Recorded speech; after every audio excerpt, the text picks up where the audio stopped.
Meus amigos, o eletromagnetismo apareceu ontem em nossas vidas. Até o magnetismo apareceu ontem. Uma rocha maluca, amante dos metais. Atrai fortemente os metais.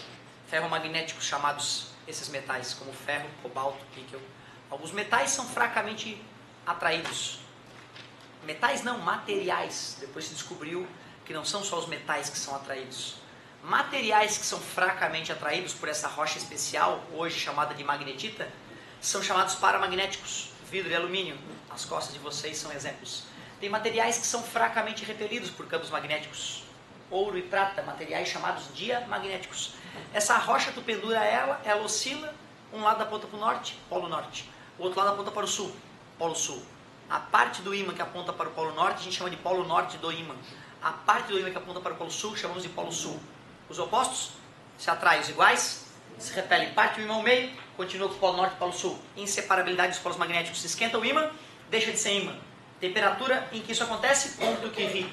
Temperatura acima da qual as propriedades magnéticas desaparecem. Se a Terra é um grande ímã, é por isso que a bússola sabe onde é que é o polo norte e onde é que é o polo sul. No polo norte geográfico, próximo dele existe o polo sul magnético. Os polos geográficos magnéticos têm nome trocado. Weber disse, eu sei por quê. É porque tem ímãs elementares espalhados por tudo. A explicação dos ímãs elementares ajudava a entender o para, o dia, o ferromagnetismo, o ponto que ri. E a inseparabilidade dos polos magnéticos. As linhas de campo magnético elas podem ser vistas se tu fizer um experimento.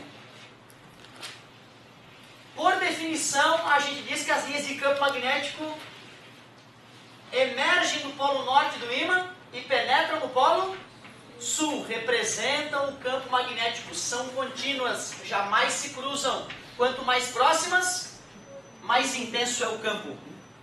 Por acaso o Ortiz foi dar uma aula, levou uma bússola e nesse dia ele percebeu que corrente elétrica gera campo magnético. Tem só 3 maneiras para calcular campo magnético gerado por corrente elétrica. Ou é um fio reto e longo, ou é uma espira, ou é um solé, que é um monte de espirinhas, um monte de voltinhas de fio.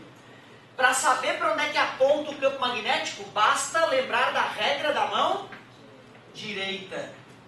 Pega no fio com a mão direita, o campo magnético penetra na direita, emerge na esquerda. Pega no fio com a mão direita, no centro da espira está apontando para vocês. Nas laterais da espira por fora está apontando para dentro do quadro. Esse solenoide funciona como um eletroímã. Já que as linhas de campo estão emergindo na esquerda e penetrando na direita, eu sei que aqui é o polo norte, ali é o polo sul. E aí tem as formuletinhas lá para calcular o campo magnético gerado pelo fio reto e longo, campo magnético gerado por espira, espira não tem o pi, lembra da piadinha? E solenoide não dá para confundir porque tem o N. O N é o número de voltas de fio. L é o comprimento do solenoide. Alguém lembra qual é a unidade do campo magnético? Tesla, em homenagem ao Nikola Tesla. Tesla é a unidade do campo magnético. O B vem de Biot, um dos responsáveis pela criação da parte matemática da teoria. Biot. Misero é chamado de permeabilidade magnética. Olha o nome, permeabilidade magnética, é o quanto o material é permeável ao campo magnético. No vestibular nunca vi outro valor de misero que não seja o 4π vezes 10 na menos 7, que é o do vácuo.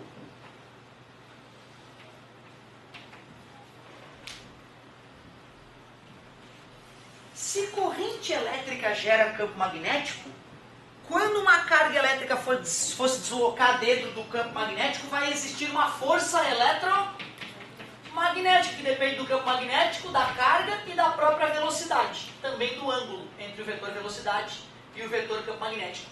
Velocidade, fura bolo, B, F de força, faz a mãozinha, quebra a munheca, uma hora vai encaixar os vetores aí. Esse ângulo pode mexer, esse ângulo jamais. Regra da mão direita.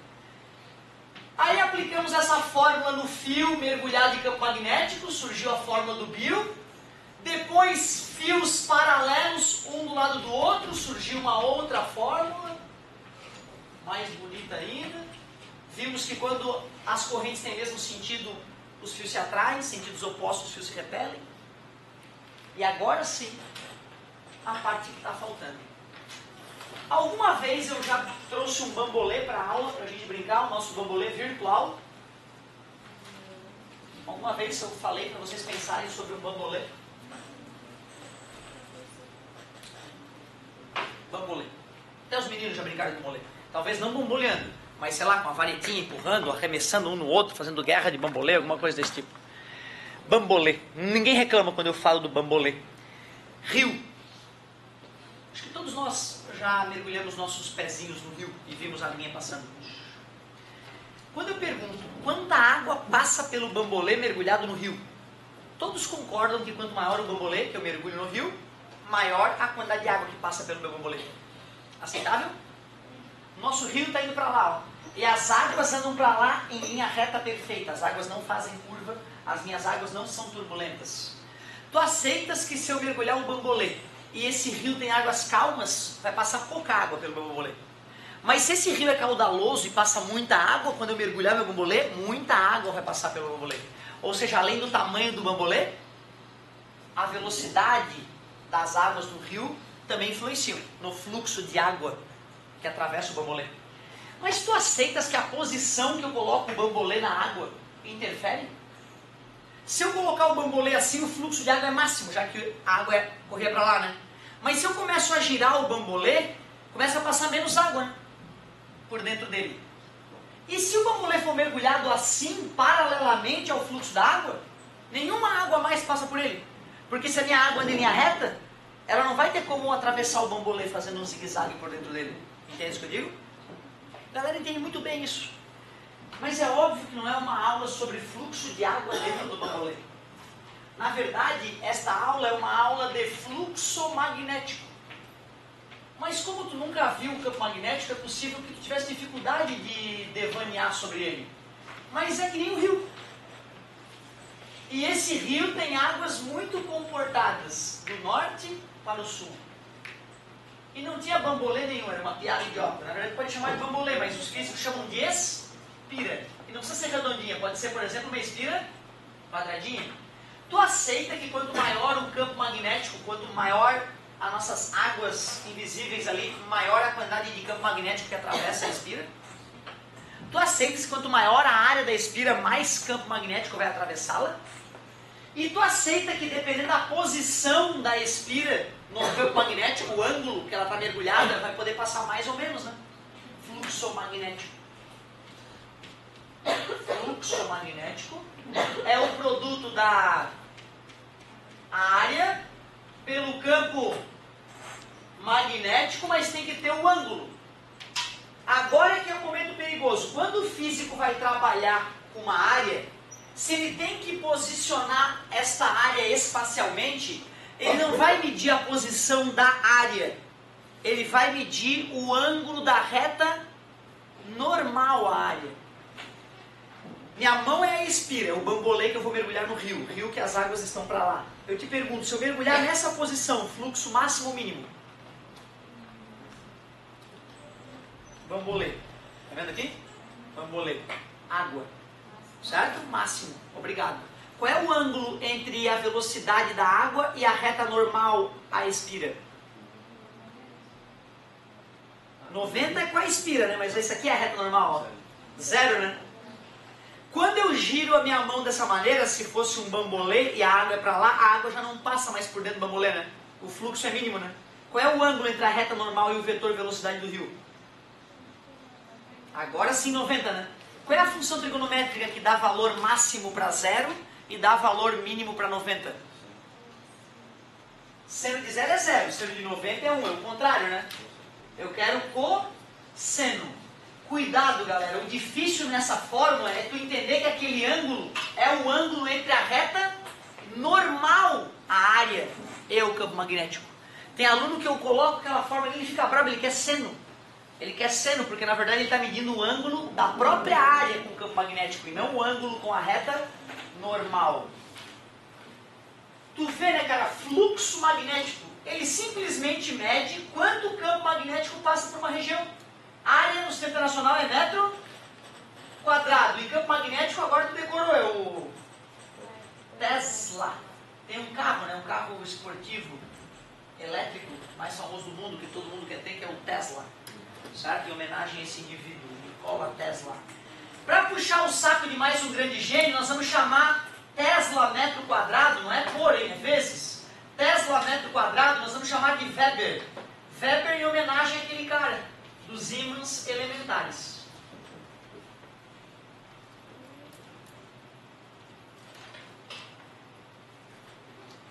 Corrente elétrica gera? Corrente elétrica gera campo magnético.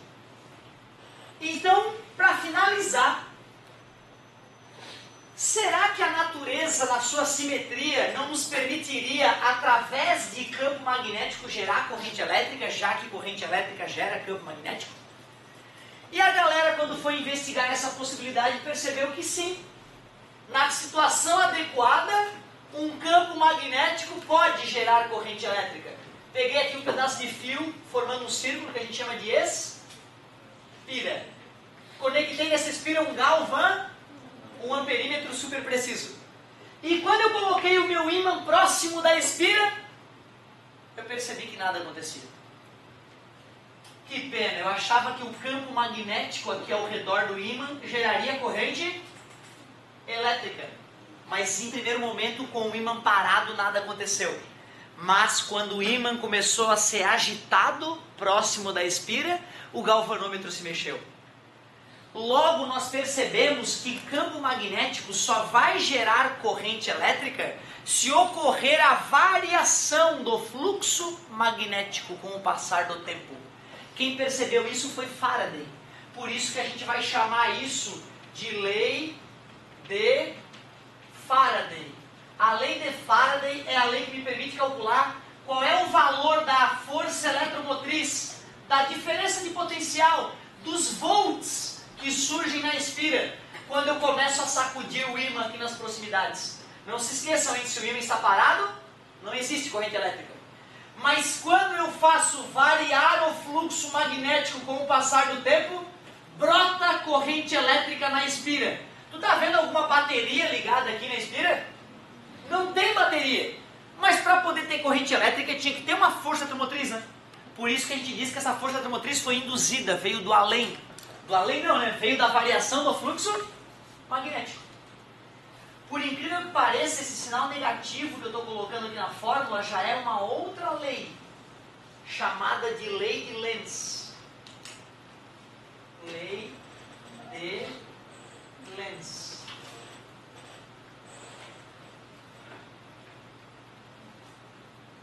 Praticamente toda a corrente elétrica produzida no mundo, exceto aquela oriunda de painéis solares, onde eu faço o sol carregar uma bateria, toda outra energia elétrica produzida no mundo vem da lei de Faraday. Então não importa se é usina nuclear, se é termoelétrica, hidrelétrica, eólica, toda usina geradora de eletricidade no mundo faz com que o fluxo varie com o passar do... Resumindo, toda usina geradora de energia, industrialmente falando, no mundo, tem um eixo aqui nesse ímã, e aí esse ímã começa a girar dentro de um monte de fio enrolado. A única diferença é quem faz o ímã girar. Se for o vento, eólica. Se for a queda d'água, hidrelétrica. Se for vapor d'água aquecido por carvão mineral, termoelétrica.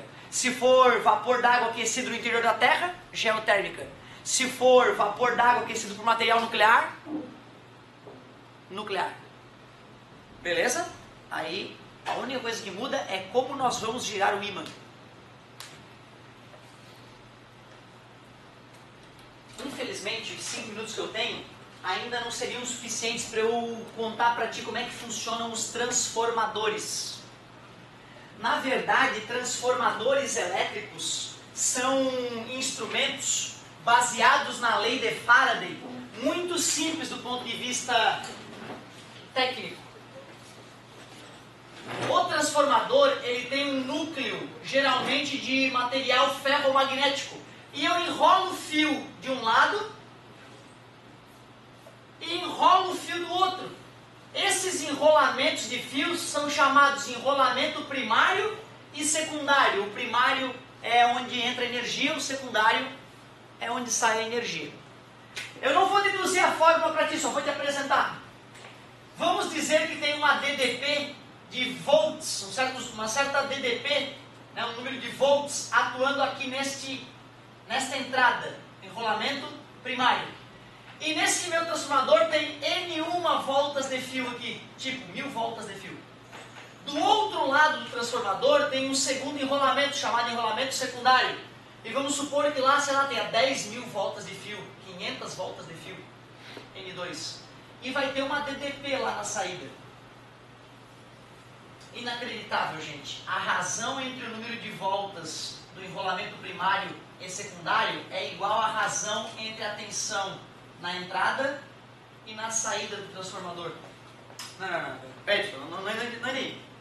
Cara, se aqui tem 1000 voltas e aqui 10.000 voltas, aumentou em quantas vezes o número de voltas? De 1000 para 10.000, multiplicou por quanto, gente? 10.